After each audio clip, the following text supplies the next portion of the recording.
The WNBA has no idea what it's doing with Caitlin Clark.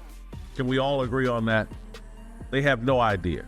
It's a hostile league to Caitlin Clark. It's unclear what to do with Caitlin Clark by the WNBA.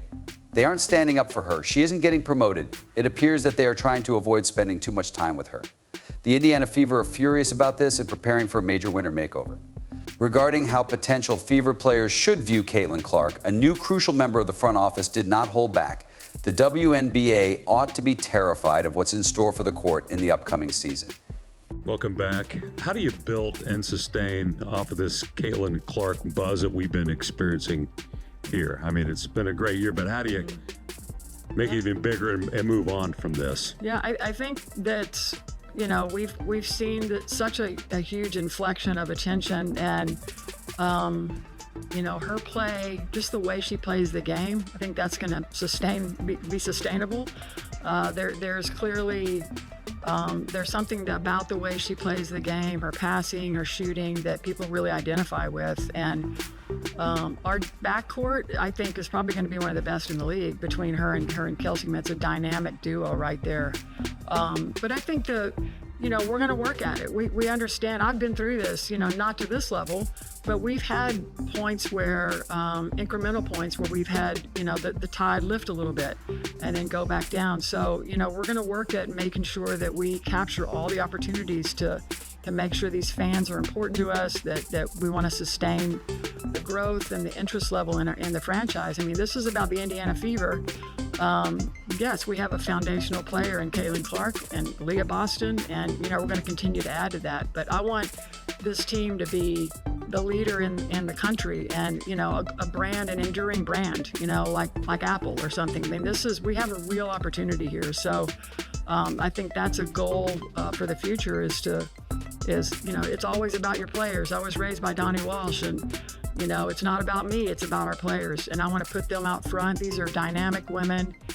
They're tremendous people, and they're just tremendous basketball players. So we're going to look for, you know, ways to continue to grow that. After the Indiana Fever's inaugural season concludes, a great deal of analysis and investigation will take place regarding the organization's potential for growth and title contention. Even though Indiana was never thought of as a legitimate WNBA title candidate, they did improve significantly from the previous year. And Caitlin Clark is the primary cause of this. This year, Clark joined the WNBA and has rapidly become one of the top 5 players in the league. But if the Fever hope to contend with premier clubs in 2025, they will need to add some key pieces around her this summer. The president of basketball and business operations for the Fever, Kelly Kroskopf, spoke at a press conference on Tuesday morning. She once made it quite apparent that she might play her best player alongside a free agent.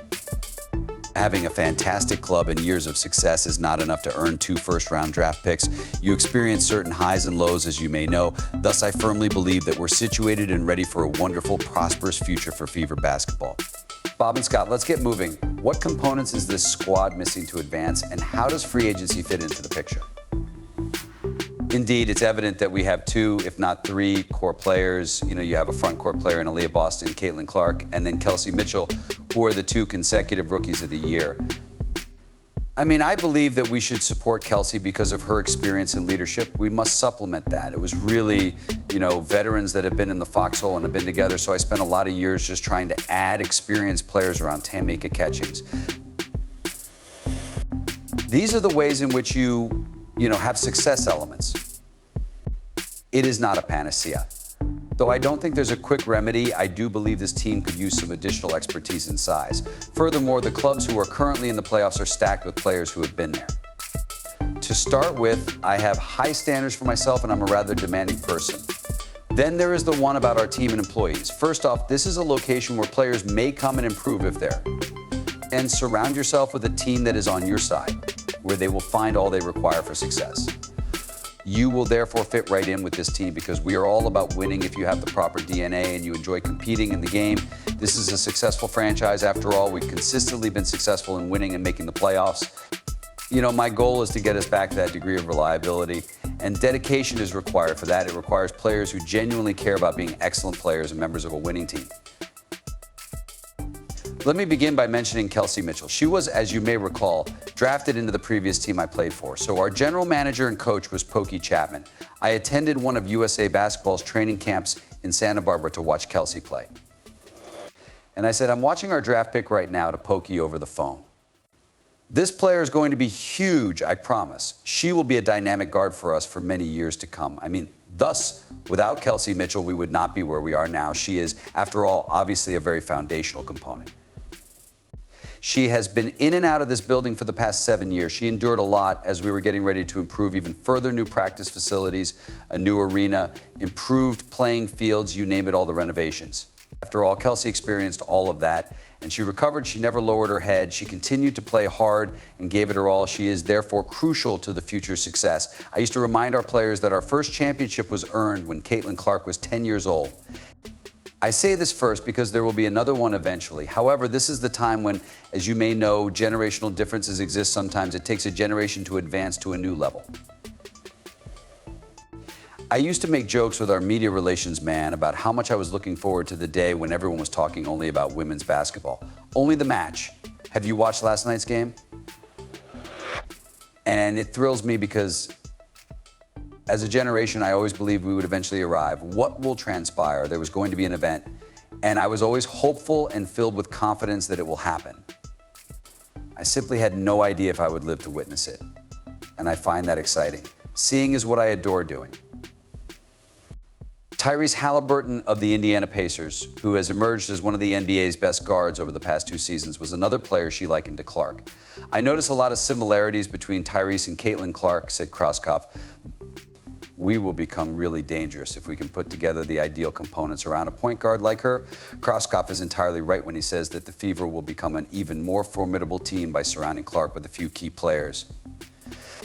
There are numerous parallels. The good news is that I have my own blueprint because I've used it with a player by the name of Tamika Catchings. She was both the Rookie of the Year and the MVP, you know. The main reason Tyrese and Caitlin strike me as comparable is that they both manage the game's speed. And we want to play in a manner that is nearly exactly the same as the Pacers do, or perhaps they want to play in a manner similar to ours. In any case, we will be really dangerous if we can find the proper fits around a point guard like her.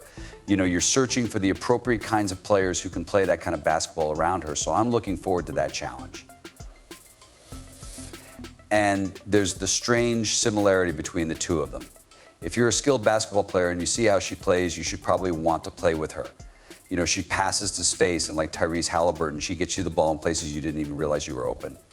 She looks for opportunities and means of releasing other players. Because of the way she plays the game, I consider how well she and Kelsey complement each other, as well as the effectiveness of the offense.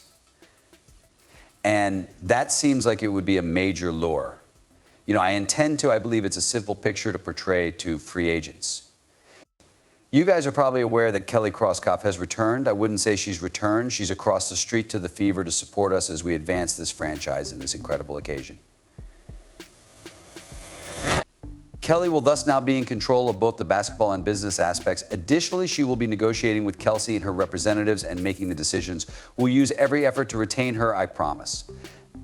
What is your top priority during the offseason? Mitchell Kelsey, clearly. It is a simple response.